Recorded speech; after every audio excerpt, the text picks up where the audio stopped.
ಆದ್ದರಿಂದ ಹುಜೂರ್ ಅವರ ಒಂದು ಮೀಲಾದ್ ನಮಗೆ ಚಲುವಾಗಿ ಆಚರಿಸಬೇಕು ಅಂದ್ರೆ ಡಿಜೆ ಹಚ್ಚಬೇಕು ಎಂದ ಅರ್ಥ ಇಲ್ಲ, ಚೆನ್ನಾಗಿ ಡ್ಯಾನ್ಸ್ ಮಾಡಬೇಕು ಎಂದ ಅರ್ಥ ಇಲ್ಲ, ಜೋರಾಗಿ ಏನೋ ಘೋಷಣೆ ಕೂಗಿ ಯಾವ್ದಾದ್ರೂ ಧರ್ಮದವರಿಗೆ ಬೇಜಾರು ಮಾಡಿಸಬೇಕು ಎಂದಲ್ಲ, ಅದು ಹುಜೂರ್ಗೆ ಇಷ್ಟನೂ ಅಲ್ಲ.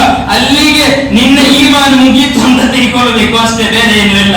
ನಿನ್ನ ಆ ರೀತಿ ರ್ಯಾಲಿ ಹುಜೂರ್ಗೆ ಬೇಕಾಗಿಲ್ಲ. ಅದೆಲ್ಲ ಹುಜೂರ್ ಹೇಳ್ತಾ ಇರೋದು, ನೀನು ನಡೆದುಕೊಂಡು ಹೋಗುವಾಗ ನಿನ್ನನ್ನು ನೋಡಿ ಐಸಾ ಹೇ ಮುಸಲ್ಮಾನ್ ಲೋಗ್ ಐಸ್ ಮಾಶಾ ಅಲ್ಲಾಹ್ ಅಂತ ಹೇಳುವ ರೀತಿಯಲ್ಲಿ ನಿನ್ನ ರ್ಯಾಲಿ ಆಗಿರಬೇಕು, ನಿನ್ನ ಘೋಷಣೆಗಳಾಗಿರಬೇಕು. ಘೋಷಣೆಗಳು ಕೂಗಿಯೇ ರ್ಯಾಲಿ ಹೋಗಬೇಕು ಎಂದು ಯಾವ ಕಿತಾಬಿನಲ್ಲೂ ಕೂಡ ಬರೆದಿಲ್ಲ. ಇನ್ನು ನನ್ನಕ್ಕೆ ಹೇಳು, ದರೂದ್ ಹೇಳು, ಚಲುವಾಗಿ ನಡೆದುಕೊಂಡು ಹೋಗು. ನಿನ್ನನ್ನು ನೋಡಿ ಇಸ್ಲಾಂ ಕಲಿಯುತ್ತೆ, ನಿನ್ನ ಜೀವನದಲ್ಲಿ ಇಸ್ಲಾಂ ಅನ್ನು ಕಾಣಲಿ. ನಿನ್ನ ಬಯಾನಗಳು, ನಿನ್ನ ಬರಹಗಳು ಅವಶ್ಯಕತೆ ಇಲ್ಲ, ಮಾಡಬಹುದು. ಆದರೆ ನಿನ್ನ ಬದುಕಿನಲ್ಲಿ ಸ್ವಚ್ಛಂದರಾದ ಹುಜೂರ್ ಸಲ್ಲಲ್ಲಾಹು ಅಲೈಹಿ ವಸಲ್ಲಂ ಅವರನ್ನು ಚಲುವಾಗಿ ಚಿತ್ರೀಕರಿಸಲು ಜನರಿಗೆ ಸಾಧ್ಯ ಆಗಬೇಕು ಪ್ರೀತಿಯರೇ.